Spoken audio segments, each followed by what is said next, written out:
Hello guys, and welcome back to another LEGO video. And in today's video I'm going to be discussing the increasingly popular topic of LEGO investments and things that I would personally consider before making an investment in LEGO. Now if you're new to this channel and you like the content, please like and subscribe, it really helps grow the channel. But before we begin, just a disclaimer, so this is not investment advice, it's not professional, investments can rise and fall in value. If you want true investment advice, go to a professional. This video is purely my opinion of factors that I would take into account before buying LEGO sets to hold on to. So all this is just what I would personally consider looking at.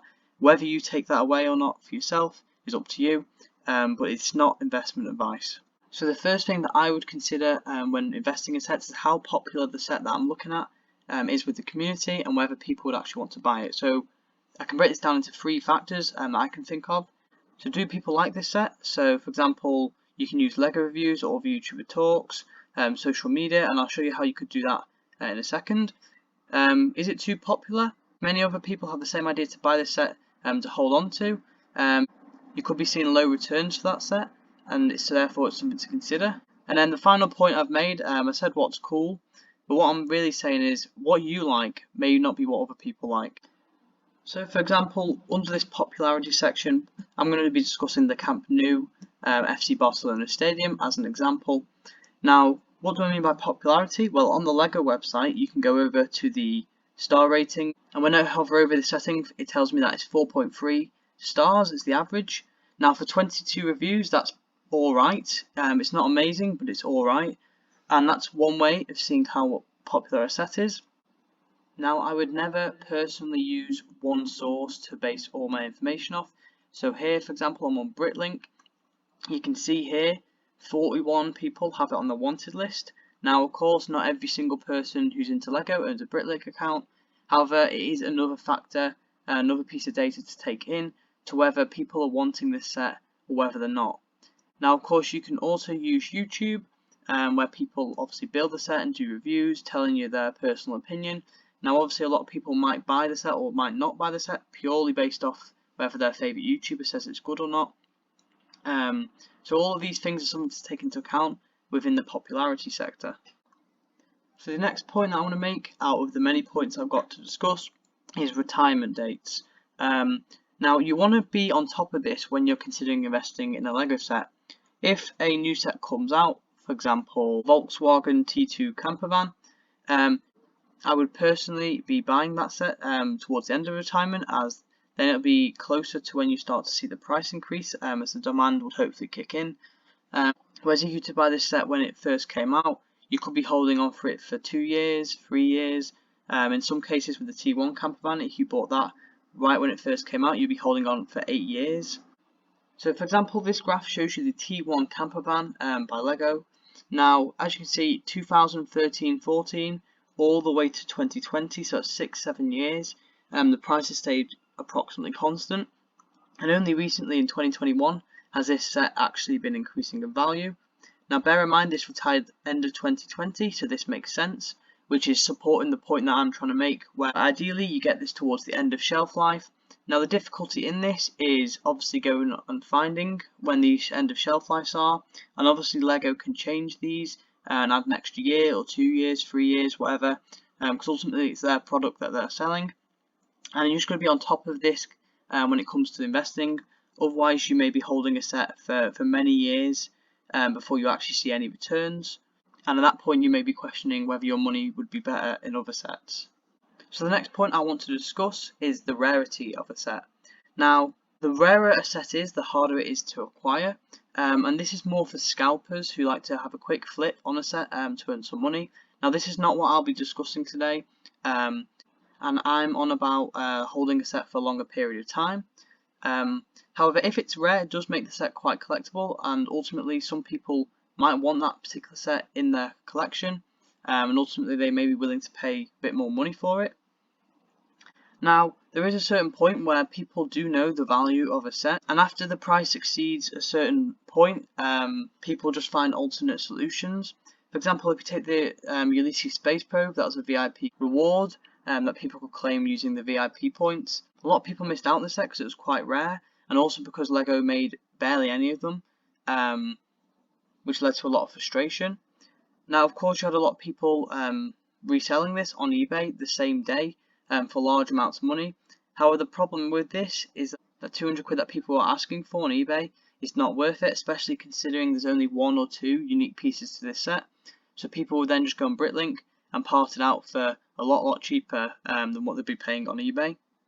Now, this is something to also take into consideration when investing in rarer sets, because ultimately, after a certain point, people can just part it out for a lot cheaper than buying the original thing. Now, the next point is the shelf life. So how long a set is out for the public to buy before it retires. So this will massively affect the price of a set. If it's only out for 2 or 3 months, less of them are going to be made, and therefore people might not get the chance to buy it, and ultimately we'll have to buy it on the secondary market, meaning the price might go up.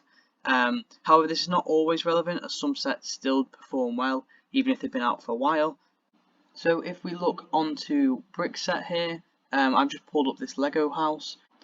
Now this set was very exclusive. I believe it was exclusive to Lego House gift shop in Billund, Denmark. So quite rare, and it wasn't on the shelves for very long. Now this was £90, brand new. However, if I quickly go to Amazon, you can see it's £133, nearly 134, or you can get them elsewhere with different sellers. Now my point is, this is very rare and was only in Denmark for a short period of time. However, it's only gone up £40, whereas other sets, such as Mickey Mouse when he first came out, so Mickey here was originally £9.99 RRP. However, now it's clearly £110 on Amazon for the UK. I don't know what it's like in America. I would expect similar results. Now this just shows you that similar shelf life of 3 to 4 months. However, this set here has done exceptionally well compared to the architecture set, which just shows you how there's a lot of factors to consider when investing in sets. So the next point I think is quite important, which is the initial price of the Lego set, and what price range of Lego set would you be willing to buy. Now I enjoy watching Wolf of Bricks and seeing what he has to say.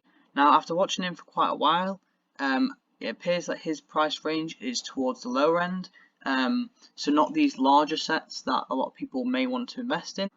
Now he goes into more detail for different sets and different factors as well that you want to be considering when investing. So I'll link that channel down below, and I'll definitely check them out.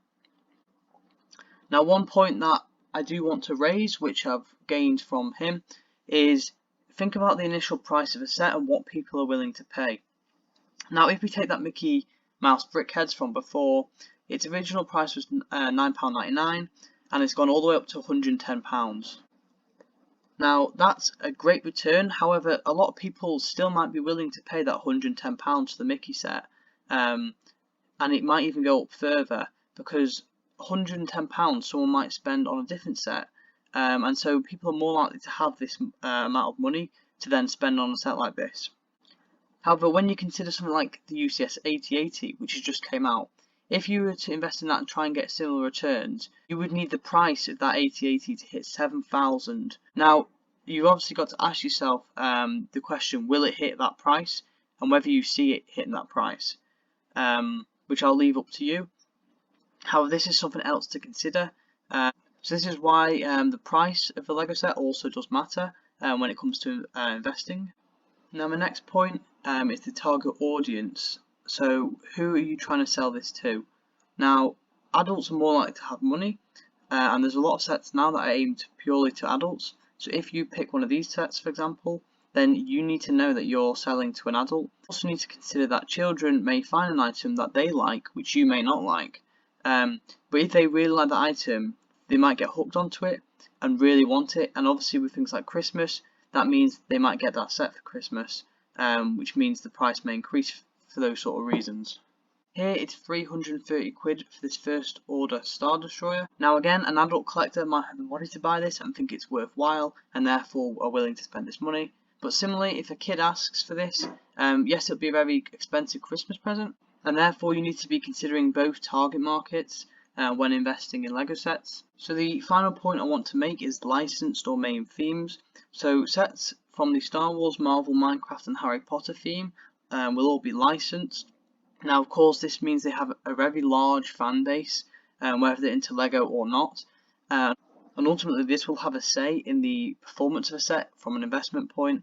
Now other themes to consider would be like Batman, DC and Technic, as there are huge markets for this as well. So I hope you've enjoyed this video and you found it useful. If you have, please like and subscribe and share it with your friends as well.